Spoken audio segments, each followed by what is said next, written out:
নমস্কার, দুরন্ত বার্তা ডিজিটালে আপনাদের সকলকে স্বাগত জানাই।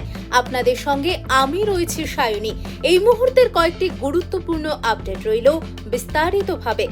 অপেক্ষা করছে ভারী দুর্যোগ, জারি অরেঞ্জ অ্যালার্ট, বুধবার পর্যন্ত রেহাই নেই রাজ্যবাসীর। কলকাতা ও পার্শ্ববর্তী অঞ্চলে দফায় দফায় বৃষ্টি হচ্ছে প্রতিদিনই। আজ শনিবার থেকে শুরু করে আগামী বুধবার পর্যন্ত ভারী থেকে অতি ভারী বৃষ্টির সতর্কতা জারি করা হয়েছে সমগ্র দক্ষিণবঙ্গে। কালীগঞ্জে ভোট হিংসায় বালিকাকে খুনের ঘটনায় গ্রেপ্তার মূল অভিযুক্ত গাওয়াল শেখ। কালীগঞ্জে ভোট হিংসায় বালিকাকে খুনের ঘটনায় গ্রেপ্তার মূল অভিযুক্ত গাওয়াল শেখ। গ্রেপ্তার গাওয়াল শেখ ও তার দুই ছেলে সহ 4 জন। এই নিয়ে ধৃতের সংখ্যা বেড়ে হলো 9। 24 জনের নামে এফআইআর। ঘটনার 5 দিন পরেও অধরা 15। গণধর্ষণের অভিযোগ নিয়ে কলকাতার পুলিশ কমিশনারকে চিঠি জাতীয় মহিলা কমিশনের। সাউথ ক্যালকাটা গার্লস কলেজে গণধর্ষণের অভিযোগ নিয়ে কলকাতার পুলিশ কমিশনারকে চিঠি দিয়েছে জাতীয় মহিলা কমিশন।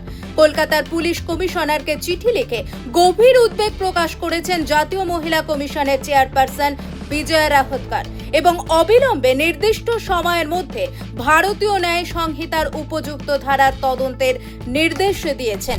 আবারও লাইনচ্যুত প্যাসেঞ্জার ট্রেন, প্রশ্নের মুখে রেলের নিরাপত্তা। ফের লাইনচ্যুত ট্রেন, এবার বড়সড় দুর্ঘটনার হাত থেকে রক্ষা পেল আরাক্কুনাম কাটপাড়ি মেমু প্যাসেঞ্জার ট্রেন। তামিলনাড়ুর রানীপেট জেলার চিত্তেরির কাছে লাইনচ্যুত হয়ে যায় ট্রেনটি। তবে এই ঘটনায় কেউ আহত হয়নি বলে খবর রেল সূত্রে। প্রয়াত জনপ্রিয় অভিনেত্রী শেফালি জরিওয়ালা, অভিনেত্রীর অকাল প্রয়াণে স্তম্ভিত বিনোদুনিয়া। প্রয়াত কাঁটা লাগা গার্ল শেফালি জরিওয়ালা হৃদরোগে আক্রান্ত হয়ে মাত্র 42 বছর বয়সেই প্রাণ হারালেন তিনি। মডেল অভিনেত্রীর আচমকা প্রয়াণে স্তম্ভিত অভিনয় জগৎ।